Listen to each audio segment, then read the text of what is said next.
दिल्ली की पॉलिटिक्स में एक साल पहले एक नया चैप्टर शुरू हुआ था। बीजेपी ने 48 सीट्स जीतकर आपका सफाया कर दिया था और सबको उम्मीद थी कि अब एक नया एरा शुरू हो जाएगा।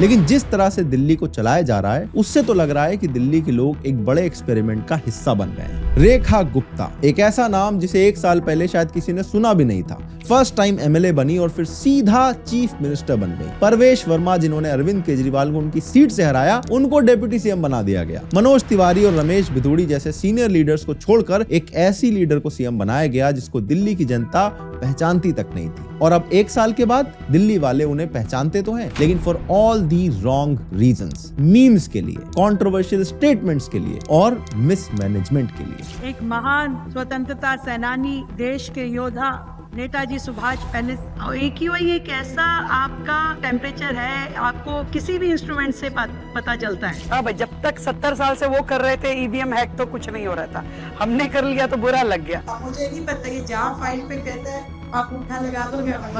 तो आज की वीडियो में हम बात करेंगे कि आखिर क्यों रेखा गुप्ता दिल्ली की सबसे अनपॉपुलर सीएम बन गई हैं, क्यों उनके स्टेटमेंट्स मीम मटेरियल बन जाते हैं और क्यों बीजेपी का ये गैम्बल काफी उल्टा पड़ता हुआ दिख रहा है। आइए देखते।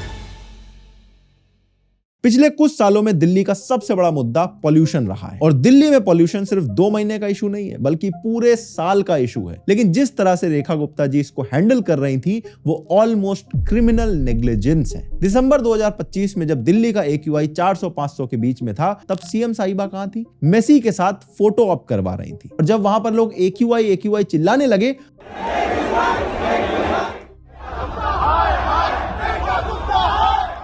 तो शायद उन्हें पहली बार रियलाइज हुआ होगा कि हाँ भाई, पोल्यूशन काफी बड़ा इशू बन चुका है। आप देखो कि सरकार ने ग्रैप स्टेज 4 एनफोर्स करने में कितना डिले किया। ग्रैप यानी graded response action plan, pollution control के लिए कुछ मेजर्स होते हैं। पोल्यूशन अपने पीक पे पहुंच रहा था लेकिन इसके बावजूद सरकार ग्रैप 4 को डिले कर रही थी। Why have those GRAP 3 measures not been implemented? I think you have all wrong information with you. You need to update yourself, please. For my humble request to you. It is not me alone to decide GRAP 3. GRAP 3 is only implemented after some kind of AQ level, जब 400 के पार जाएगा तो। अब ये मेरे को नहीं करना है इसके अंदर कुछ भी, ये को CQM में साथ में करना है, CPCB में करना है। आप दिल्ली सरकार अकेले ऐसा कोई फैसला नहीं लेती। खुद सुप्रीम कोर्ट की बेंच को आके फटकार लगानी पड़ी, तब जाके सरकार ने ग्रैप 4 को इंप्लीमेंट करा। ग्रैप 4 में कंस्ट्रक्शन बैन हो जाती है, स्कूल्स बंद करने पड़ते हैं, ऑफिसेस को भी वर्क फ्रॉम होम देना पड़ता है। इसलिए जो इतने सारे बिजनेसमैन वाले लोग हैं, ये लोग लॉबी करते हैं पॉलिटिशियंस के पास में ताकि उनका काम ना बंद हो, उनकी कंस्ट्रक्शन डिले ना हो जाए और इसीलिए ग्रैप 4 को डिले करवाने का प्रेशर रहता है। और जब आम आदमी पार्टी के नेता AQI मॉनिटरिंग स्टेशन के पास जा जाके दिखाने लगे कि देखो बीजेपी की सरकार यहाँ पे पानी छिड़कवा रही है ताकि रीडिंग कम दिखे, तो सीएम जी ने क्या जवाब दिया? उन्होंने कहा कि हॉटस्पॉट पे तो पानी डालना ही पड़ता है ना। हॉटस्पॉट वो होता है कि जहां सबसे ज्यादा पॉल्यूशन होता है, ठीक है। सॉल्यूशन क्या है? आप वहां पे स्प्रे करते हैं, वाटरिंग करते हैं, आप मिट्टी को बिठाने का काम करते हैं।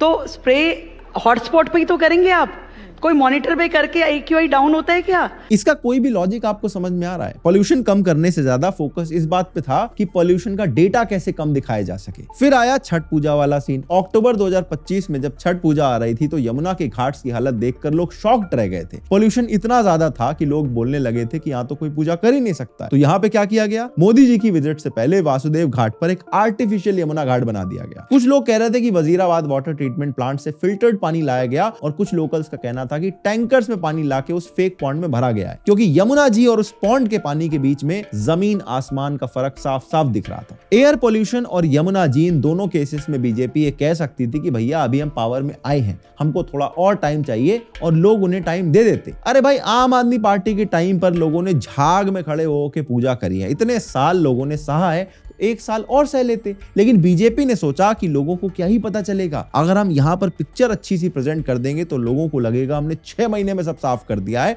और लोग तारीफ करने लग पड़ेंगे। लेकिन उनकी यही स्ट्रेटजी उनके लिए बैकफायर कर गई। गार्बेज का सीन तो और ज्यादा ट्रेजिक है। दिल्ली हर दिन 11,000 मीट्रिक टन कचरा जनरेट करती है। सीएम साहिबा ने कहा कि ओखला और भलसवा के जो लैंडफिल साइट्स हैं वो 2026 में ही साफ हो जाएंगे, लेकिन ग्राउंड रियलिटी ये है कि अभी भी दिल्ली में जगह जगह पर कूड़े के ढेर दिखाई देते हैं। कभी कभी क्लीन अप ड्राइव होती है सिर्फ फोटो खिंचवाने के लिए, पर डेली वेस्ट मैनेजमेंट का कोई भी सस्टेनेबल सिस्टम नहीं दिखाई देता। अनऑथराइज कॉलोनीज में गार्बेज कलेक्शन होता ही नहीं है। अनऑथराइज छोड़ भी दो तो जनकपुरी जैसे एरिया में कूड़े के ढेर लगे पड़े हैं। अब मंत्री जी ग्राउंड पे आके रील तो बना के चले जाते हैं जिसमें वो अफसरों को लताड़ रहे होते हैं, लेकिन उसके बाद सब लोग अपने अपने घर चले जाते हैं और कूड़ा वहीं के वहीं रह जाता है। जबकि एमसीडी में तो बीजेपी पिछले 20 सालों से है और इनका बेस्ट सोल्यूशन ये है। अब हर 15 दिन में हमारा मंत्री जाके कूड़े के पहाड़ पे जाता है और उसको बोलता है खड़ा होके, तेरे को जाना पड़ेगा भाई। दिल्ली के पीने के पानी में अनसेफ लेवल पर यूरेनियम मिला है, लेकिन इसको लेकर सरकार के किसी भी मंत्री का कोई स्टेटमेंट तक नहीं आया। सोचो ये सब भारत की कैपिटल सिटी के अंदर हो रहा है। 20 साल से बीजेपी ने एमसीडी में कंट्रोल कर रखा है। ट्रिपल इंजन की सरकार यहाँ पे चल रही है, तो अभी भी ये लोग ब्लेम दूसरे पे डाल रहे हैं। यमुना क्लीनिंग के बारे में बड़ा क्लेम था कि हम 3 साल में इसको साफ कर देंगे, लेकिन 1 साल के बाद भी कुछ बहुत खास फर्क नहीं दिखाई दे रहा है। हाँ, कुछ सीवेज ट्रीटमेंट प्लांट अपग्रेड किए जा रहे हैं, फिनलैंड से मशीन्स आई है डीसिल्टिंग के लिए,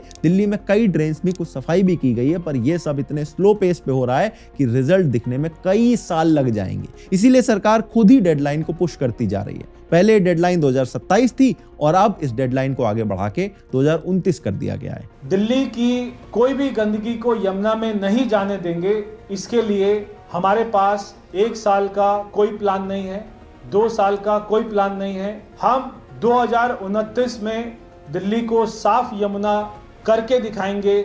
इनफैक्ट एक रिपोर्ट में पता चला कि एनजीटी ने आईआईटी दिल्ली को एक टास्क दिया था कि जो सीवेज वाटर ट्रीटमेंट के बाद यमुना जी में डाला जाता है उसको टेस्ट करके देखो कि वो डिसइंफेक्ट हो रहा है या नहीं। लेकिन आईआईटी दिल्ली के उस एक्सपर्ट पैनल को दिल्ली गवर्नमेंट ने क्रूशियल डेटा दिया ही नहीं और ना ही एसटीपीज में जाने की परमिशन दी और ना ही नोडल ऑफिसर असाइन किया। रोड्स की बात करें तो आपको ये इंसिडेंट याद होगा। दिल्ली में एक बाइकर की गड्ढे में गिरने से डेथ हो गई थी क्योंकि उसके अराउंड कोई सेफ्टी बैरियर्स नहीं लगे थे। मीडिया में जब ये इशू बना तो सरकार पे प्रेशर आया तो कुछ अफसरों को सस्पेंड कर दिया गया। इस एक्सीडेंट के 4 दिन बाद रोहिणी में एक आदमी ओपन मैनहोल में गिर के मर गया क्योंकि उस पर ढक्कन नहीं लगा हुआ था। ये क्वालिटी ऑफ लाइफ है हमारी राजधानी में रहने वाले लोगों की। सीएम साहिबा बोलती हैं कि पहले एक डिपार्टमेंट रोड बनाती थी और दूसरी खोद देती थी, तो अब क्या बदल गया है? अभी भी वही चल रहा है। रोड्स की हालत देख के लगता है कि जैसे कोई मेंटेनेंस होती ही नहीं है। और सबसे बड़ी बात यह है कि जब भी कोई बड़ा इशू आता है तो सीएम जी का रिस्पॉन्स क्या रहता है? ये लेगेसी प्रॉब्लम है, पिछले सरकार ने कुछ नहीं करा, हम 1 साल के अंदर सब कुछ नहीं ठीक कर सकते। पर भाई आपने इलेक्शन में बोला था कि आप सब कुछ ठीक कर दोगे। इलेक्शन में तो आप ट्रिपल इंजन की सरकार के नारे जोर जोर से चिल्ला रहे थे। हर चीज में आप इस बात का एक्सक्यूज देके नहीं बच सकते कि तो सब पुराने वालों की गलती थी, हम क्या ही कर सकते हैं। एक लीडर से, एक सीएम से बेसिक एक्सपेक्टेशन क्या होती है कि वो अपनी रिस्पॉन्सिबिलिटीज को समझे, पब्लिक के सामने सेंसिबल स्टेटमेंट दे और एक रिस्पॉन्सिबल फिगर की तरह बिहेव करे। लेकिन रेखा गुप्ता जी के जो 1 साल के अंदर स्टेटमेंट निकल के आए हैं वो ज्यादातर सिर्फ मीम बन के ही वायरल होते रहे। सबसे वायरल इंसिडेंट था जब उन्होंने AQI को टेम्परेचर कह दिया था। कभी वो AQI को AIQ कह देती हैं। और AQI एक ऐसा आपका टेम्परेचर है, आपको किसी भी इंस्ट्रूमेंट से पता चलता है। फिर ये सिर्फ एक इंसिडेंट नहीं था, लिस्ट बहुत लंबी है। एक स्पीच में उन्होंने नेताजी सुभाष चंद्र बोस जी को नेताजी सुभाष पैलेस कह दिया था। चलो मान लिया यहाँ पर स्लिप ऑफ टंग हो गया होगा।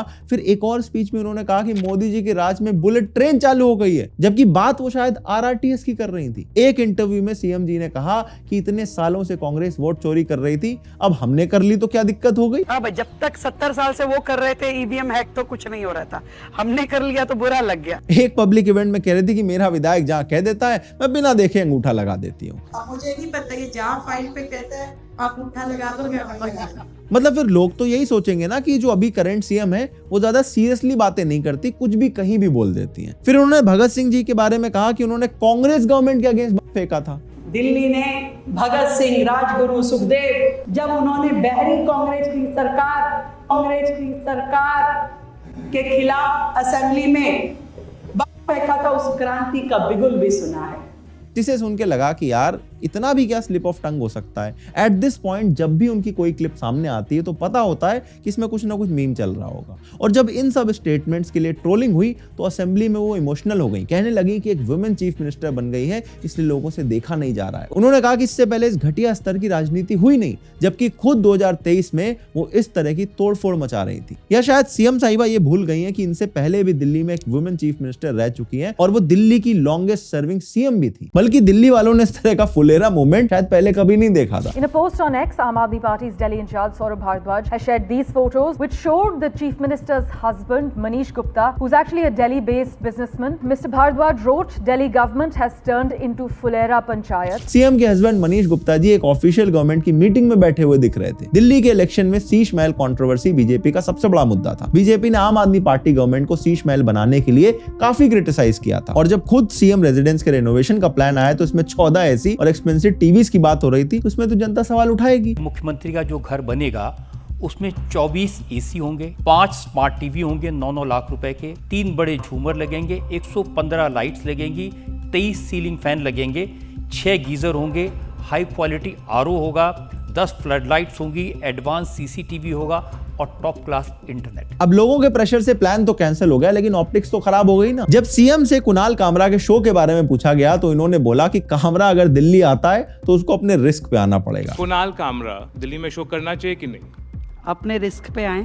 आप दिल्ली की चीफ मिनिस्टर हैं, आपकी रिस्पॉन्सिबिलिटी है कि आपके स्टेट में अगर कोई आए तो वो सेफली वहां से निकल के जाए। आप ऐसे स्टेटमेंट नहीं दे सकते जैसे मोहल्ले में खड़े होकर कोई भी बोल देता है। बेसिकली हर वीक कोई ना कोई कंट्रोवर्शियल स्टेटमेंट इनका आ ही जाता है और अब लोग एक्सपेक्ट करने लगे हैं कि इनका अगला स्टेटमेंट कब आएगा जिसपे और मीम्स बन सकेंगे। वैसे कंट्रोवर्सी से हटके अगर देखें तो रेखा गुप्ता जी के पास काफी सारे अच्छे आइडियाज हैं, पर आइडियाज होना और उसको इंप्लीमेंट करना ये दोनों बहुत अलग अलग चीजें हैं। जैसे पोस्टर फ्री दिल्ली बनाना, ये एक जेन्युइनली गुड आइडिया है। दिल्ली में हर जगह पोस्टर चिपका के सब चीजों को एड स्पेस बना रखा है, बहुत गंदा लगता है। ये एक तरह का विजुअल पोल्यूशन है जिससे दिल्ली का जो एस्थेटिक है वो खराब होता है। सीएम ने अनाउंस किया था कि हम दिल्ली को पोस्टर फ्री बनाएंगे और उसके लिए सीएम खुद ग्राउंड पे दिख रही थी, पर आयरनी ये है कि उनकी ही पार्टी के पोस्टर्स और होर्डिंग कई जगह दिखाई देते रहते हैं। ये मेरे घर के सामने ये पार्क में लाइट लगी है और ये लाइट पोल सहित मैडम ने लगाई है। और सोचो ये पोल ना होता तो ये बोर्ड कहाँ लगता कि इतना बड़ा काम ये करा गया। ये डबल स्टैंडर्ड जब पब्लिक देखती है तो आपकी क्रेडिबिलिटी इससे गिरती जाती है। ओवरहेड वायर्स हटाने का भी प्रोजेक्ट इन्होंने अनाउंस करा था। अंडरग्राउंड डक्टिंग करके सिटी को वायर फ्री बनाने से सिटी बहुत सुंदर दिखती, बड़ा अच्छा स्टेप है और कई एरियाज में करके भी देखा गया है और वो एरिया इसके बहुत सुंदर भी लगने लगे और इसीलिए मुझे लगता है कि ये चीज पूरी दिल्ली में इंप्लीमेंट होनी चाहिए। लेकिन कितना इंप्लीमेंट हो रहा है ये किसी को नहीं पता है। आयुष्मान भारत योजना को भी दिल्ली में इंप्लीमेंट करना अच्छा स्टेप था। 10 लाख तक का हेल्थ कवर मिलना चाहिए लोगों को, पर जब हॉस्पिटल में फैसिलिटी आप नहीं प्रॉपर दे पा रहे हो तो इस आयुष्मान भारत स्कीम को लेके लोग क्या करेंगे। सफदरजंग हॉस्पिटल में बारिश का पानी घुस जाता है। फैसिलिटीज की हालत देख के लगता है कि स्कीम तो है पर इंफ्रास्ट्रक्चर ही नहीं है कि लोग उसका फायदा उठा सके। इसीलिए इसे अपग्रेड करने की बेहद जरूरत है। दिल्ली के जितने बड़े बड़े हॉस्पिटल्स हैं आप उनके बाहर जाके कभी हालत देखना। सफदरजंग, एम्स, आरएमएल, इस पे इतना पेशेंट्स का लोड है कि लोग दूर दूर से इलाज करवाने आते हैं और बाहर 4-4 दिन तक बैठे रहते हैं। सरकार अगर इसको सॉल्व नहीं करेगी तो उनको आयुष्मान भारत का कार्ड देके आप उनकी क्या भलाई करोगे। पब्लिक ट्रांसपोर्ट की अगर बात करो तो सरकार ने क्लस्टर बस स्कीम्स को खत्म करके देवी बसेस लॉन्च करी थी, जिससे खुद इनके सपोर्टर्स ही नाराज दिखाई दे रहे हैं। ये मेरा पटका मैं अपने साथ रखता हूँ, मेरा हथियार है बीजेपी। मेरी साथ ही मेरी कॉलोनी में भी गए, जो सीमापुरी के अंदर कंडक्टर थे वो भी मेरे साथ में गए, ड्राइवर भी गए कैंपेनिंग के लिए बीजेपी की कैंपेनिंग के लिए। लेकिन उसका ये सिला मिलना नौकरी जा रही है। वैसे जो देवी बसेस वाली स्कीम है इसका नाम पहले मोहल्ला बसेस होता था, आम आदमी पार्टी ने शुरू करी थी। तो अब जब बीजेपी पावर में आई तो उसका नाम देवी बसेस कर दिया। ऐसे जो पुराने मोहल्ला क्लिनिक थे उनको बंद करके आरोग्य मंदिर खोल दिया गया है। मतलब सेम टॉफी बेची जा रही है, बस रैपर बाहर से चेंज कर दिया जा रहा है, जो मुझे लगता है इसकी कोई जरूरत नहीं थी। स्कूल फी हाइक के इशू पर भी सरकार बहुत ज्यादा बैकफुट पे दिखाई दे रही थी। बेसिकली अनाउंसमेंट हो जाती है, हेडलाइंस बन जाती है, पर ग्राउंड पे जो होना चाहिए वो नहीं होता है। और जब पब्लिक रिजल्ट मांगती है तो वही पुराना रिस्पॉन्स आ जाता है कि भैया लेगेसी प्रॉब्लम है, पुराने लोग करके गए, हम तो क्या ही कर सकते हैं। तो अब ये सवाल आता है कि आखिर रेखा गुप्ता जी को सीएम के लिए चूज किया ही क्यों गया। परवेश वर्मा जिन्होंने केजरीवाल को हराया था, रमेश भदौड़ी जैसे सीनियर लीडर थे, तो एक फर्स्ट टाइम एमएलए को सीएम क्यों बना दिया गया। रेखा गुप्ता एबीवीपी के बैकग्राउंड से आती, 1996-97 में डूसू की प्रेसिडेंट रह चुकी, आरएसएस से कनेक्टेड है, ये उनका स्ट्रॉन्ग पॉइंट था। प्लस वो वैश्य कम्युनिटी से बिलोंग करती है। अब दिल्ली में वैश्य वोटर लगभग 8% है, तो ये एक कैलकुलेटेड पॉलिटिकल मूव था इस वोट बैंक को कैप्चर करने के लिए। और क्योंकि केजरीवाल खुद इसी कम्युनिटी से आते हैं तो उसी कम्युनिटी से सीएम बना के बीजेपी ने केजरीवाल से वो बेनिफिट भी छीन लिया। इसके अलावा बीजेपी में एक नया ट्रेंड चलाए। बीजेपी हाई कमांड ये चाहती है कि हर स्टेट में ऐसा सीएम बिठाया जाए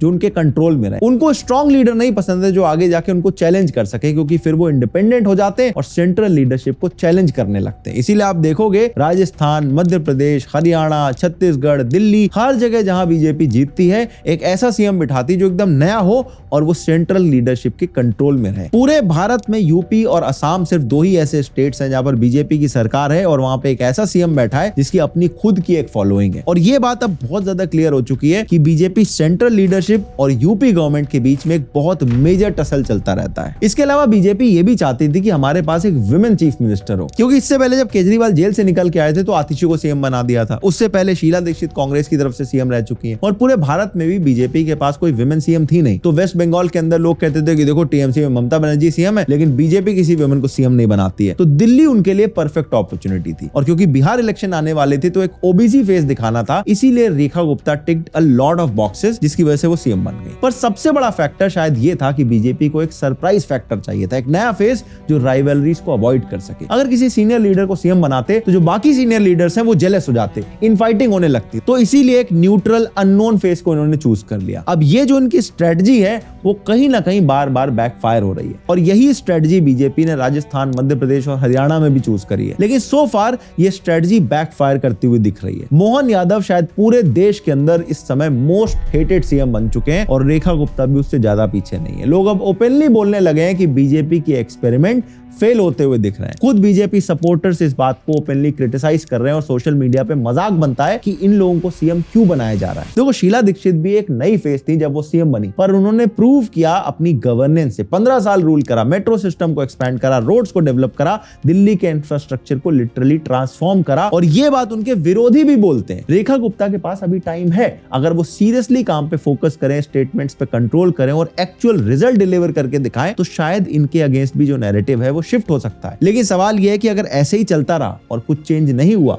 तो अगले इलेक्शन में इनका क्या होगा? बीजेपी का एक्सपेरिमेंट कितना कॉस्टली साबित हो सकता है? क्योंकि अभी जिस तरह से पब्लिक सेंटिमेंट दिख रहा है वो बिल्कुल भी पॉजिटिव नहीं है। और सच बताऊं तो ये सिर्फ रेखा गुप्ता की प्रॉब्लम नहीं है, ये बीजेपी की स्ट्रेटजी की प्रॉब्लम है। जब गवर्नेंस से ज्यादा ऑप्टिक्स पे फोकस होने लगता है, जब काम करने की बजाय पावर में रहने के लिए वोट बैंक पॉलिटिक्स होने लगती है, तो जो कोर सपोर्टर है वो बेस भी खिसकने लगता है। और यही होता हुआ आप सोशल मीडिया पे इस समय महसूस कर सकते हो। और दिल्ली वाले डिजर्व करते हैं कि उनके पास एक ऐसा चीफ मिनिस्टर हो जो उनकी प्रॉब्लम्स को सुने और समझ भी सके। वो AQI को टेम्परेचर ना बोलने लगे और वो अपने स्टेटमेंट्स की जगह अपने किए हुए कामों के रिजल्ट से वायरल हो। अगर ये वाला वीडियो आपको अच्छा लगा तो अगला वीडियो आपको और अच्छा लगेगा। स्क्रीन पे लगा दिया है, क्लिक करो और अभी देख डालो।